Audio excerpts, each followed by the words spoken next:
2 मई 2024 को United Arab अमीरात के आबू धाबी की जेल के अंदर एक भारत की रहने वाली लड़की को फांसी की सजा दी जानी थी। इसी बीच में प्राकृतिक आपदा आ जाती है।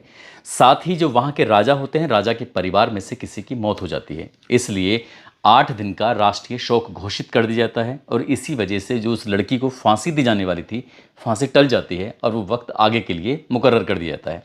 20 सितंबर 2024 के बाद कभी भी उस लड़की को फांसी दी जा सकती है। और जैसे ही ये बात सोशल मीडिया के माध्यम से, अखबार और टेलीविजन के माध्यम से भारत के अलग अलग हिस्सों में फैलती है, तो हर कोई ये जानने की कोशिश में जुट जाता है कि शहजादी शब्बीर खान ने आखिरकार ऐसा क्या जुर्म किया है जिसकी वजह से उसको फांसी के फंदे पर लटकाया जाएगा। अब यहाँ पर जो उस लड़की के परिवार वाले होते हैं, खासकर उसकी माँ और उसके पापा यानी कि अम्मी और अब्बू, वो अपनी बेटी को लेकर बहुत ज़्यादा परेशान हो जाते हैं।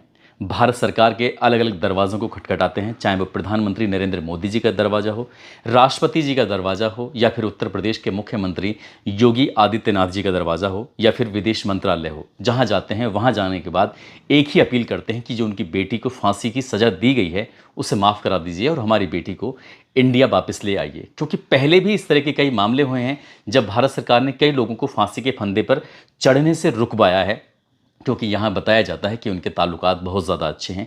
इसलिए माँ बाप को एक उम्मीद है और उम्मीद पर सरकार कितना काम करती है तो कर भविष्य के गर्भ में छिपा हुआ है। लेकिन आखिरकार इस लड़की को फांसी क्यों दी जा रही है, क्या इसने जुर्म किया है, इस कहानी के माध्यम से जानने की, ये समझने की कोशिश करते हैं।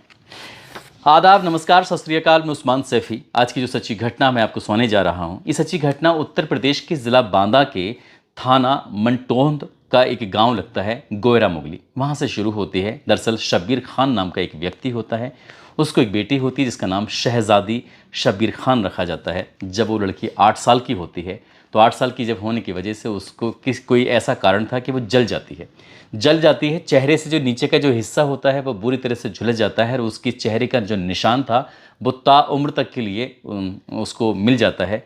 हालांकि उसे मिटाने की काफ़ी कोशिश की गई, लेकिन परिवार की हालत इतनी ज़्यादा अच्छी नहीं थी जिसकी वजह से शायद उसे बहुत अच्छे से इलाज मिल पाता।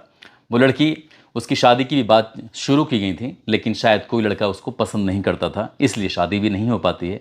लेकिन उस लड़की ने जीना सीख लिया था। जीना सीखा था। सामाजिक संस्था रोटी बैंक होती है और रोटी बैंक से वो जुड़ जाती है और गरीबों की, कोई मजलूमों की वो खिदमत करना शुरू कर देती है। ज़िंदगी में उसका ठीक ठाक चल रहा था, लेकिन फेसबुक पे वो जुड़ी हुई थी, एक्टिव रहती थी। और फेसबुक पर एक्टिव रहने के दौरान आगरा का एक थाना लगता है मंडी, और उसी थाना मंडी का रहने वाला एक लड़का होता है मोहम्मद उज़ैर उर्फ पन्ना चौधरी। दरअसल उससे बातचीत हो जाती है। बातचीत का सिलसिला जब दोनों का शुरू होता है तब ये लड़की अपनी ज़िंदगी के कुछ पन्नों को खोल के उसके सामने रख देती है।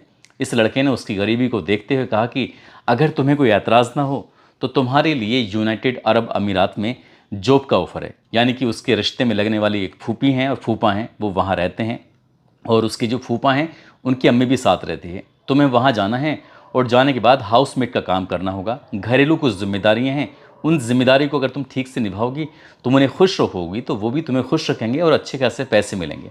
इस तरह की बातचीत हो जाती है। लड़की ने अपने परिवार वालों को ये कहानी बताई।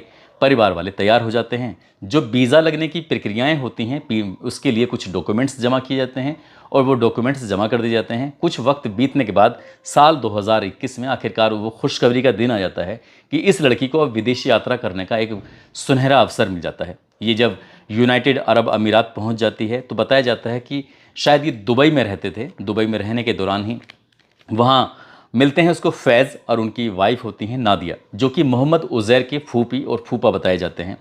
मोहम्मद उज़ैर की जो फूफा हैं उसकी अम्मी भी साथ में रहती हैं। जब ये लड़की शहज़ादी वहाँ विदेश में जाती है, दुबई में जाती है, वहाँ जाने के बाद पता चलता है कि नादिया प्रेग्नेंट थी, उसको एक बच्चा होने वाला था। उसलिए शायद उसकी मेड की ज़रूरत थी और इसलिए शायद इस मोहम्मद उज़ैर से कहा गया था। अब वहाँ जाने के बाद वो खिदमत में जुट जाती है, अपना सारा काम करती है। ज़िंदगी में सब कुछ ठीक ठाक चल रहा था।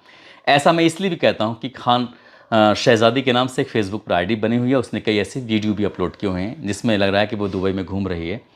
उसके बाद फिर इसको एक बच्चा पैदा हो जाता है, इस महिला को यानी कि नादिया को। जब बच्चा पैदा हो जाता है, जब बच्चा होता है 4 महीने 20 दिन के आसपास का, तो उस बच्चे को टीके लगने थे। अब टीके लगने के दौरान जो पहला टीका लगता है वो, ये बात है साल 2023 की, जो टीका लगता है, पहले टीके में तो कोई दिक्कत नहीं होती, लेकिन बताया जाता है कि जब दूसरा टीका उस बच्चे को लगाया जाता है तो बच्चा बहुत ज़्यादा रोने लगता है, परेशान हो जाता है।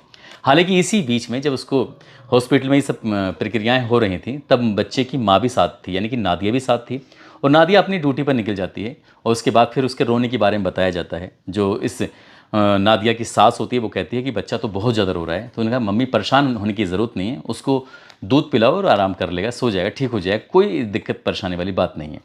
जब ये वाली बात बताई जाती है, उसके बाद उसकी सास दूध तैयार करती है और वो शहजादी यानी कि हाउसमेट जो होती है, जो यूपी के बांदा के रहने वाली लड़की होती है, उसको दे देती है कि इसको दूध पिला दिया जाए। उसको दूध पिला दिया जाता है।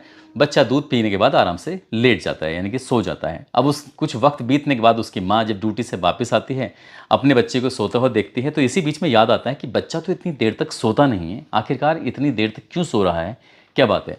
जब उस बच्चे को देखा जाता है तो उसके चेहरे का जो रंग था वो बदल चुका था, बताया जाता है कि नीला पड़ चुका था।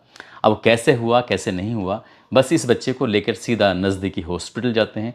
वहाँ जाने के बाद जब उपचार के लिए उसे डॉक्टर के पास दिखाया जाता है तो पता चलता है कि बच्चे की तो मौत हो चुकी है, यानी कि सांसें थम चुकी हैं।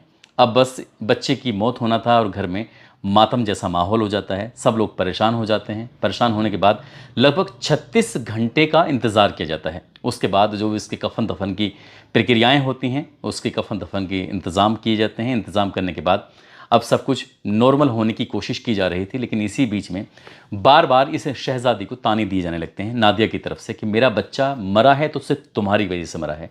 इसी बात को देखते हुए लगातार जब ताने दिए जा रहे थे तो शहज़ादी बार बार इनकार कर रही थी कि मेरा इसमें कोई दोष नहीं है, इंजेक्शन लगा था, इंजेक्शन का ही कोई रिएक्शन हुआ है, आप इस मामले की जाँच पड़ताल कराइए।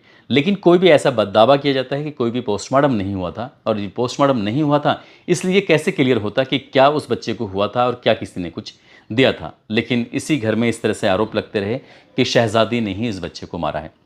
अब लगभग 57 दिन बीत जाते हैं। सुनने की बात है कि 57 दिन उस बच्चे की मौत के बाद बीत जाते हैं। उसके बाद इस लड़की पर बताया जाता है, ऐसा आरोप लगते हैं कि इतना ज़्यादा दबाव बनाया गया कि तुमने इस बच्चे को मारा है, इस बात को वीडियो के माध्यम से स्वीकार करिए। यानी कि उसके चेहरे पर एक मोबाइल लगाया जाता है या फिर कोई वीडियो कैमरा लगाया जाता है और उससे ज़बरदस्ती कहलवाया जाता है कि तुमने इस बच्चे को मारा है, ऐसा कुछ कहो। और जो तुमने किया है किसी के कहने पर, वहीं पर ही कोई एक लड़का होता है, उसका नाम शायद मेराज बताया जाता है, मेराज के कहने पर तुमने इसकी हत्या की है। इस तरह का वीडियो होता है। फिर उसके बाद फिर वो वीडियो पुलिस में जाता है। पुलिस में जाने के बाद पुलिस अपने इस मामले की जांच पड़ताल करना शुरू कर देती है। और जैसी जांच पड़ताल करना शुरू कर देती है तो वो जो लड़का है जिसकी वजह से मारा गया है उसको तो 6 महीने की सज़ा होती है, लेकिन साल 2023 में इस लड़की को सलाखों के पीछे डाल दिया जाता है।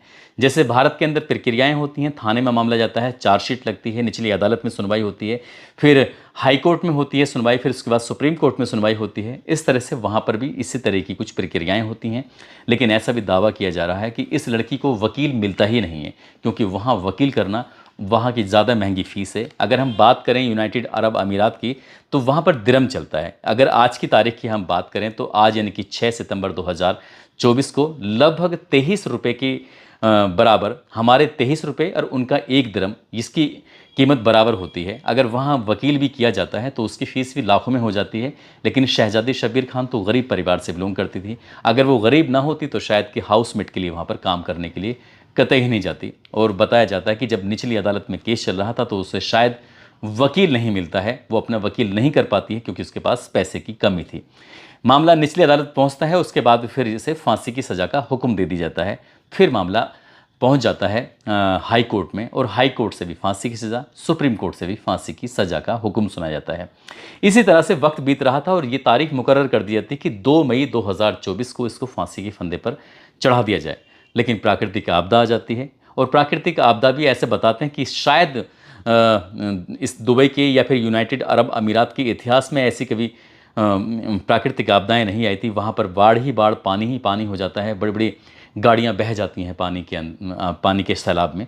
और इसी बीच में शायद राजशाही परिवार में किसी की मौत हो जाती है, तो इसलिए वहाँ पर 8 दिन का शोक हो जाता है। और शोक होने की वजह से इसकी फांसी की सज़ा को टाल दिया जाता है। यानी कि ये जो तारीख थी बजाय 2 मई के होने के अब 20 सितंबर 2024 के आसपास। हालांकि इस बीच में जब उसकी फांसी की सज़ा के बारे में पता चला था तो इसके अम्मी और अब्बू दोनों मिलकर तमाम कोशिश जो कर सकते थे, दिल्ली के कुछ वकीलों से मुलाकात करते हैं, संभ्रांत लोगों से मुलाकात करते हैं और अपनी बात रखते हैं कि हमारी बेटी का कोई कसूर नहीं है। उन्होंने ही ये कहानी के दिन फेसबुक लाइव के माध्यम से बताई थी, जो मैंने कहानी अभी हाल ही में आपको सुनाई थी कि किस तरह से महराज और ये इंजेक्शन वाली बात आती है सामने, इस तरह की पूरी कहानी। लेकिन एक और मामला था जो इस सोशल मीडिया पर तेज़ी के साथ वायरल होने लगता है। वो मामला ये था कि जो लड़की होती है शहजादी शब्बीर खान, इसने आरोप लगाया था कि जो लड़का है मोहम्मद उज़ैर, जो कि इससे फेसबुक से मुलाकात करता है, उसने नौकरी का ऑफ़र दिया था कि आपको एक अच्छी नौकरी का ऑफ़र है, आप विदेश में नौकरी कर सकते हैं, वहाँ से आपको अच्छे पैसे मिलेंगे और आप अपने चेहरे का इलाज भी वहाँ पर करा सकती हैं। लेकिन इसके लिए आपको 3 लाख रुपए खर्च करने पड़ेंगे। यानी कि वो नौकरी दिलवाने के नाम पर 3 लाख रुपए की रकम मांगी जाती है, लेकिन उसके पास 1.5 लाख रुपए की नगद व्यवस्था तो थी।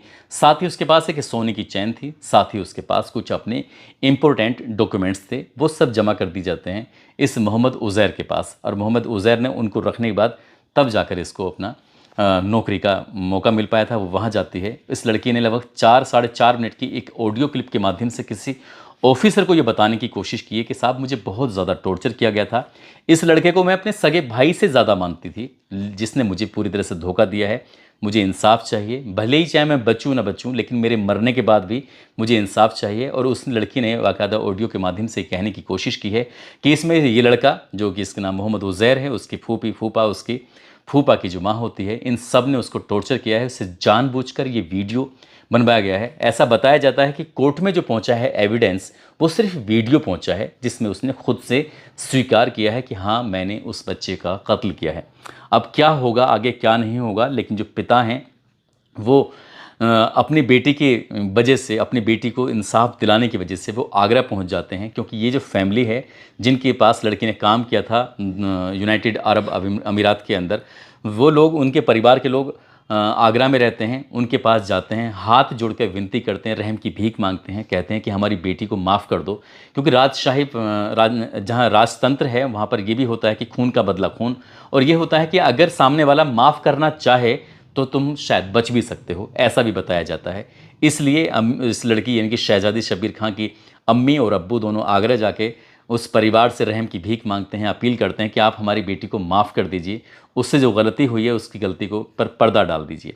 लेकिन परिवार ने साफ मना कर दिया, इनकार कर दिया कि वो इसमें कोई आपकी मदद नहीं कर सकते, यानी कि वो माफ़ करने की उसमें स्थिति में है नहीं और वो करना भी नहीं चाहते। मोहम्मद उज़ैर जिस लड़के के माध्यम से ये वहाँ पहुँची थी, उससे मिलने की कोशिश की तो उसके वो लड़का शायद मिलता नहीं है।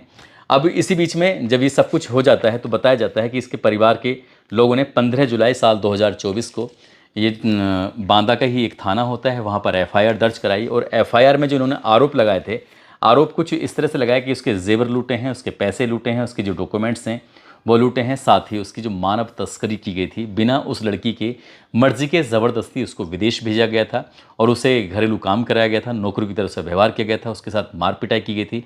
वहाँ के जो एसपी हैं, एसपी बांदा अंकुर अग्रवाल कहते हैं इस मामले की जांच पड़ताल कराई जा रही है। इस हर एक पहलू पर, हर एक तथ्य पर, हर एक बिंदु पर जांच हो रही है। जांच में कितनी सत्यता मिलती है, जांच में सही जानकारी प्राप्त होने के बाद जितने भी आरोपी हैं उन्हें किसी भी कीमत पर बख्शा नहीं जाएगा। साथ ही जैसे ही इस लड़की को वहाँ फांसी दी जाने की बात चलने लगती है तो उसके बाद अलग अलग संस्थाएं हों, अलग अलग पॉलिटिकल पार्टी हों, सभी लोगों ने सामूहिक रूप से इस शहजादी शब्बीर खान को बचाने की अपील करना शुरू कर दिया है। साथ ही भारत सरकार से, साथ ही यूपी सरकार से ये अपील की है कि इस लड़की को सकुशल वापस इंडिया लाया जाए, इसे बचाया जाए।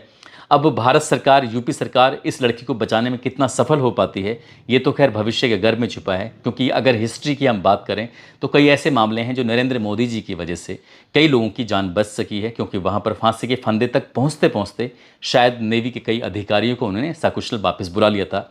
अब इस लड़की के बारे में तो भविष्य ही तय करेगा कि क्या होना है, क्योंकि इसके पास वक्त बहुत ज़्यादा कम है।